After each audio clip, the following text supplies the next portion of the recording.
Hello students, Sushant classes में आपका स्वागत है। आज हम इस वीडियो में NCERT mathematics class 10th chapter number 10 circle start करने जा रहे हैं।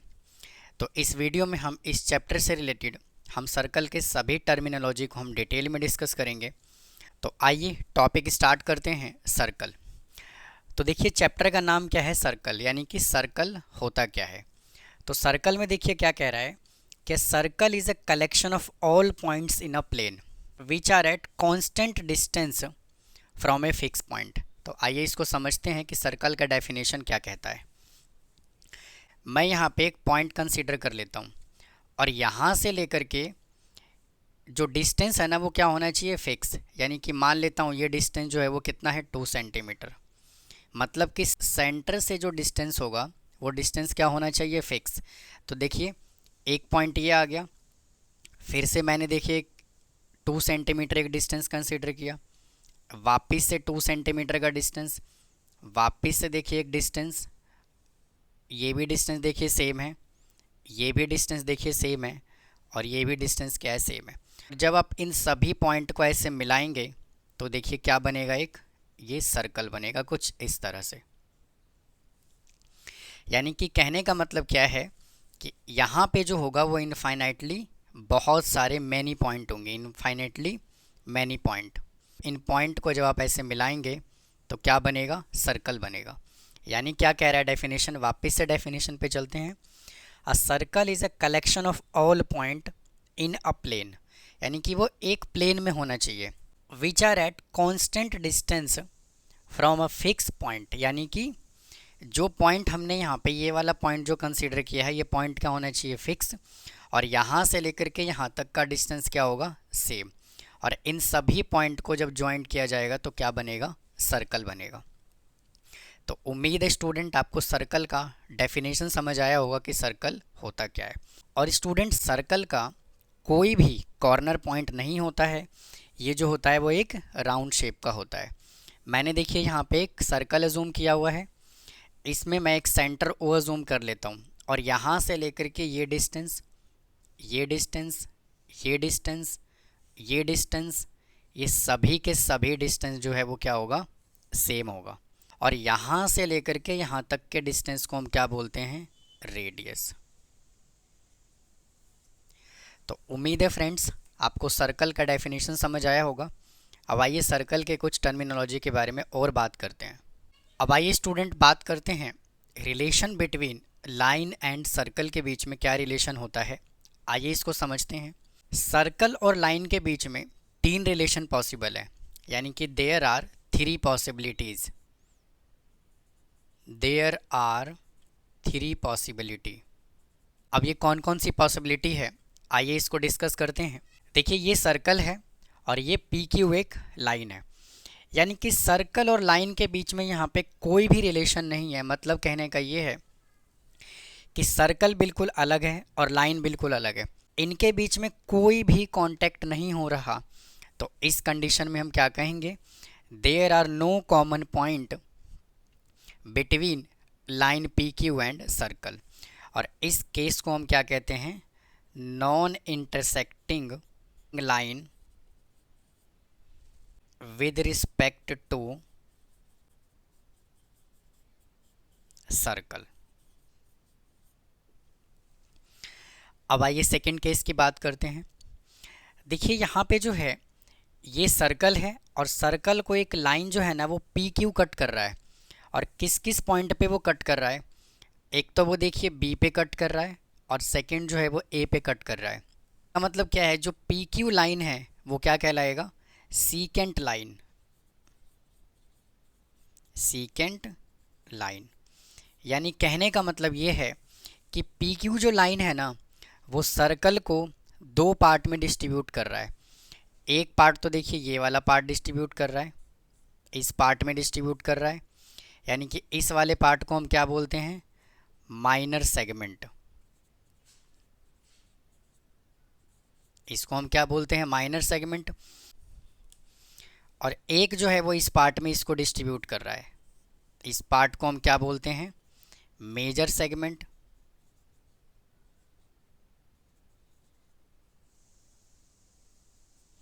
यानी कि एक ऐसा लाइन जो एक सर्कल को माइनर सेगमेंट और मेजर सेगमेंट में डिस्ट्रीब्यूट कर देता है, उस लाइन को हम क्या बोलते हैं? सीकेंट लाइन, और हम इसको क्या कह सकते हैं? कोड। भाई बी ए जो है वो किसका काम करेगा? कोड का ही तो काम करेगा। अब आइए बात करते हैं थर्ड पॉइंट की। यहाँ पे देखिए एक ये सर्कल है और एक ये पी क्यू लाइन है, यानी सर्कल को जो है ना वो एक बार वो टच करके चला गया, मतलब कि एक बार वो छू करके चला गया। तो इस कंडीशन में हम क्या कहेंगे? There is only one point A which is common to the line P Q and circle. यानी कि इस वाले पॉइंट को हम क्या कहेंगे? ए पॉइंट जो यहाँ पे होगा वो क्या होगा? टेंजेंट होगा। यानी कि जब सर्कल को कोई भी पॉइंट एक बार वो छू के चला जाए, एक बार वो टच करके चला जाए, तो उसको हम क्या कहते हैं? टेंजेंट बोलते हैं। उम्मीद है फ्रेंड्स आपको ये तीन रिलेशन समझ आया होगा। सर्कल और लाइन के बीच में क्या रिलेशन होगा, यानी कि तीन पॉसिबिलिटी होता है, फर्स्ट, सेकंड और थर्ड। अब आइए स्टूडेंट बात करते हैं टेंजेंट टू अ सर्कल। मैं एक सर्कल अजूम कर लेता हूँ। ये मैंने एक सर्कल अजूम कर लिया। अब इस सर्कल का सेंटर मैं सी अजूम कर लेता हूँ। इस सर्कल पे एक फिक्स पॉइंट अगर मैं कंसीडर कर लूँ, जैसे कि मान लीजिए मैंने यहाँ पे एक पॉइंट ए कंसीडर कर लिया। अब इस ए पॉइंट पे कितने टेंजेंट ड्रॉ किए जा सकते हैं? तो अगर मैं यहाँ से टेंजेंट ड्रॉ करूँ तो देखिए इस ए पॉइंट पे ना सिर्फ और सिर्फ एक ही टेंजेंट ड्रॉ किया जा सकता है। टेंजेंट क्या होता है? सर्कल और लाइन के बीच में जो एक कॉमन पॉइंट होता है, जो कॉमन पॉइंट यहाँ पे ए है, उसको क्या कहा जाता है? टेंजेंट कहा जाता है। तो मैं यहाँ से क्या लिख सकता हूँ? There is only one tangent at a point of circle. यानी कि अगर आप सर्कल पे कोई पॉइंट कंसीडर करते हैं, उस पॉइंट पे सिर्फ और सिर्फ एक ही टेंजेंट ड्रॉ किया जा सकता है। जैसे देखिए मान लीजिए मैं यहाँ पे एक पॉइंट कंसीडर करता हूँ, बी कंसीडर कर लिया। अब ये बी पॉइंट पे जो है ना वो एक ही टेंजेंट ड्रॉ होगा, इस तरह से, ऐसे कोई भी सेकंड टेंजेंट ड्रॉ नहीं होगा। तो आप कहीं पर भी एक पॉइंट कंसीडर कर लीजिए और आप उस पॉइंट पे सिर्फ और सिर्फ एक ही टेंजेंट कर सकते हैं, आप दूसरा टेंजेंट ड्रॉ नहीं कर सकते। अब आइए स्टूडेंट बात करते हैं एक टेंजेंट के पैरेलल दूसरा कितने पैरेलल टेंजेंट ड्रॉ किए जा सकते हैं। तो मैं यहाँ पे एक सर्कल बना लेता हूँ। ये देखिए मैंने एक सर्कल बना लिया और इस सर्कल पे मैं एक टेंजेंट कुछ इस तरह से ऐसे ड्रॉ करता हूँ और ये पॉइंट को मैं ए अजूम कर लेता हूँ। यानी ए पॉइंट क्या है? टेंजेंट है। ए टेंजेंट के पैरेलल मैं कितने टेंजेंट ड्रॉ कर सकता हूँ? तो देखिए मान लीजिए कि एक लाइन मैंने ऐसे बना दिया, सेकंड लाइन मैंने ऐसे बना दिया। अब मुझे एक बात बताइए कि क्या ये लाइन और ये लाइन, यानी कि ये लाइन और ये लाइन इस टेंजेंट के पैरेलल टेंजेंट है? तो बिल्कुल नहीं है। मान लीजिए एक लाइन मैं और ऐसे बना देता हूँ, एक लाइन और ऐसे बना देता हूँ, तो ये सभी के सभी जो हैं वो टेंजेंट लाइन नहीं है। तो इस टेंजेंट के पैरेलल मैं सिर्फ एक ही टेंजेंट बना सकता हूँ, वो यहाँ पे बनेगा और इसको मैं बी एज्यूम कर लेता हूँ। और ये जो लाइन है ये पी और ये क्यू, और इसको मैं एज्यूम कर लेता हूँ लाइन आर और टी। यानी कि एक टेंजेंट के पैरेलल सिर्फ और सिर्फ दो ही टेंजेंट बनाया जा सकता है। तो मैं यहाँ से लिख सकता हूँ there are two parallel tangent are possible.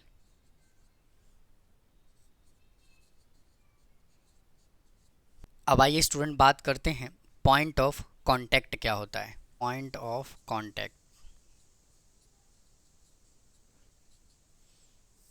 अब ये पॉइंट ऑफ कांटेक्ट देखिए होता क्या है। मैंने देखिए यहाँ पे एक सर्कल बना दिया और सर्कल पे देखिए मैं एक टेंजेंट ड्रॉ कर रहा हूँ कुछ इस तरह से, यानी कि ये क्या है? एक टेंजेंट है। और ये जो टेंजेंट है ना, ये पॉइंट मैं ए एज्यूम करता हूँ और ये लाइन एम और एन एज्यूम कर लेता हूँ। यानी कि सर्कल और लाइन के बीच में जो कॉमन पॉइंट होता है इसको हम पॉइंट ऑफ कांटेक्ट भी बोलते हैं। इसको हम क्या बोलते हैं? पॉइंट ऑफ कांटेक्ट बोलते हैं। और ये जो है यहाँ पे सेंटर है, और सेंटर से लेकर के पॉइंट ऑफ कांटेक्ट के बीच का जो एंगल होता है वो कितना होता है? 90 डिग्री होता है। हम इसको अभी वेरीफाई करेंगे। तो मैं यहाँ से क्या लिख सकता हूँ? Common point of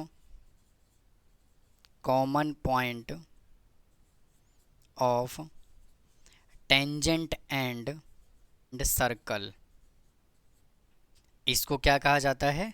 point of contact.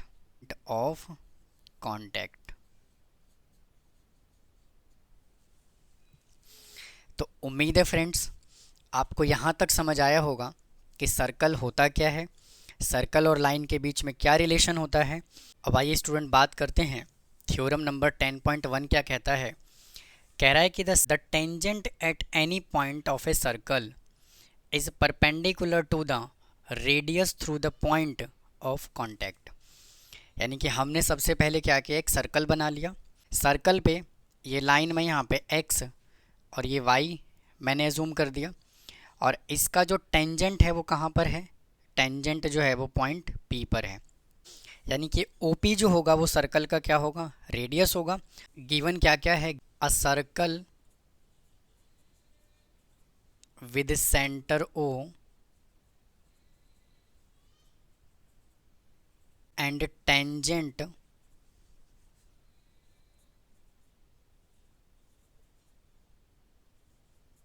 xy to the circle at point P। यानी कि सबसे पहले यहाँ पे जो गिवन था हमने वो लिख लिया, और देखिए हमें प्रूफ क्या करना है? टू प्रूफ क्या करना है? OP परपेंडिकुलर है किसके? XY के।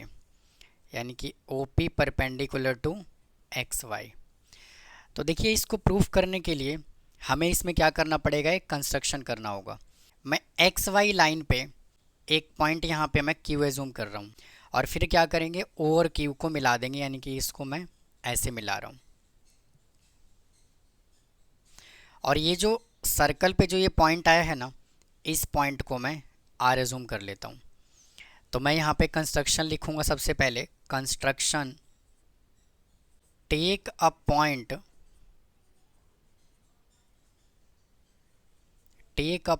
Q on the line XY other than P। यानी कि P के अलावा हमें क्या करना है? XY पे कोई भी एक पॉइंट कंसीडर कर लेना है। जो मैंने यहाँ पे Q कंसीडर कर लिया है।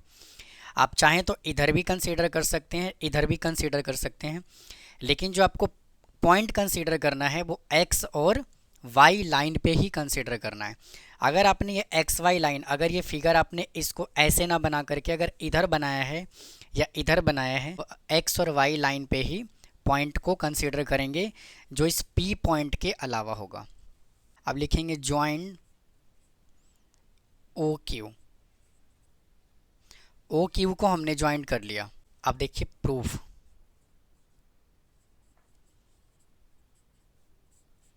अब मुझे एक बात बताइए, OQ जो है वो OR से बड़ा होगा कि नहीं होगा? तो मैं यहाँ पे लिख रहा हूँ OR लेस देन OQ। इसको मैं इक्वेशन नंबर 1 अज्यूम कर लेता हूँ। और देखिए जो OR है और OP है वो क्या है? सर्कल का रेडियस। तो मैं यहाँ पे लिख रहा हूँ OR is equal to OP radius of circle.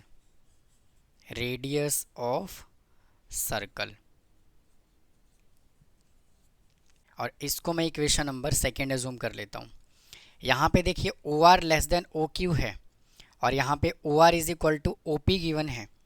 तो क्या मैं OR की वैल्यू OP पुट कर दूँ? From equation 1 and 2। यानी कि इक्वेशन 1 एंड 2 से मैं क्या कर रहा हूँ? OR की वैल्यू मैं OP पुट कर रहा हूँ। तो यहाँ पे क्या होगा? OP भी लेस देन क्या होगा? OQ होगा। आप यहाँ पे क्या देख पा रहे हैं कि एक्स वाई लाइन पे पी पॉइंट के अलावा आप कोई भी और पॉइंट अगर कंसीडर करते हैं ओपी से, वो क्या होगा, हमेशा बड़ा ही होगा। चाहे तो आप एक पॉइंट यहाँ पे कंसीडर कर लीजिए और इसको आप ऐसे मिलाइए तो भी वो क्या होगा, ओपी से बड़ा होगा। अगर आप एक पॉइंट यहाँ कंसीडर करेंगे तो भी वो क्या होगा, उससे बड़ा ही होगा। तो यहाँ पे देखिए क्या कंडीशन आया, ओ आर भी ओ क्यू से छोटा है और ओ पी भी क्या है, ओ क्यू से छोटा है। तो मैं यहाँ से लिख सकता हूँ, so we can say that every point on the line X Y except the point P O P is the shortest distance at point P. जो मैंने यहाँ पे आपको समझाया है वही मैंने यहाँ पे एक स्टेटमेंट फॉर्म में लिखा है। तो यहाँ से मैं क्या कह सकता हूँ, so we can say that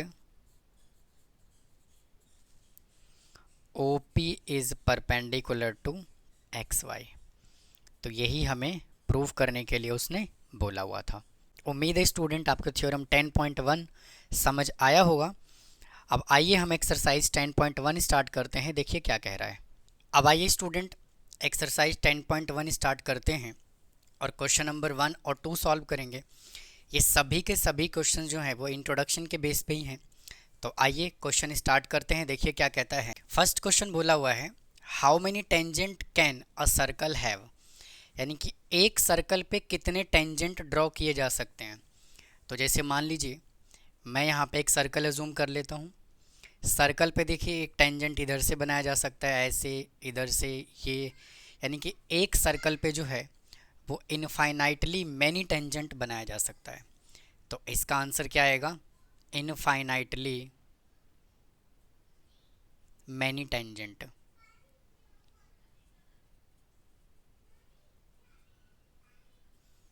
second question में हमें फिलिंग द ब्लैंक्स बताना है। A tangent to a circle intersect it in dash point. तो कितने पॉइंट पे इंटरसेक्ट करता है, 1 पॉइंट पे। तो इसका आंसर कितना आ जाएगा, 1। अब देखिए सेकेंड क्वेश्चन क्या बोला हुआ है, a line intersecting a circle in 2 point is called.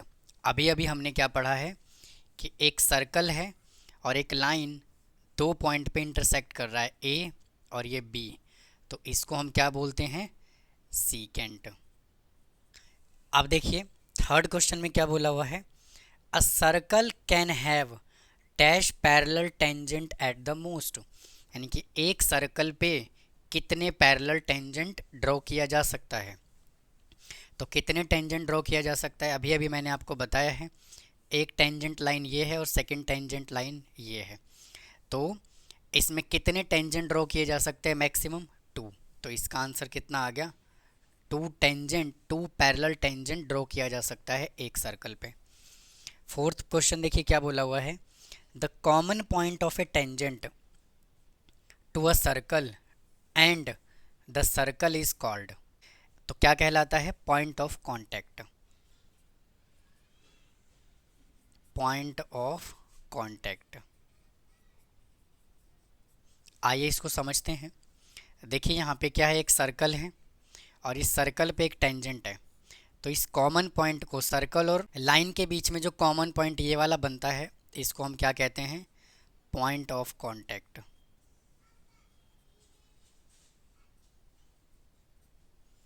उम्मीद है स्टूडेंट आपको एक्सरसाइज 10.1 और इसका इंट्रोडक्शन पार्ट समझ आया होगा। अगर आपको कोई डाउट है तो प्लीज़ कमेंट बॉक्स में कमेंट करें, मेरे चैनल को सब्सक्राइब करें, वीडियो को लाइक करें। फिर मिलता हूँ किसी और वीडियो में। थैंक यू, धन्यवाद।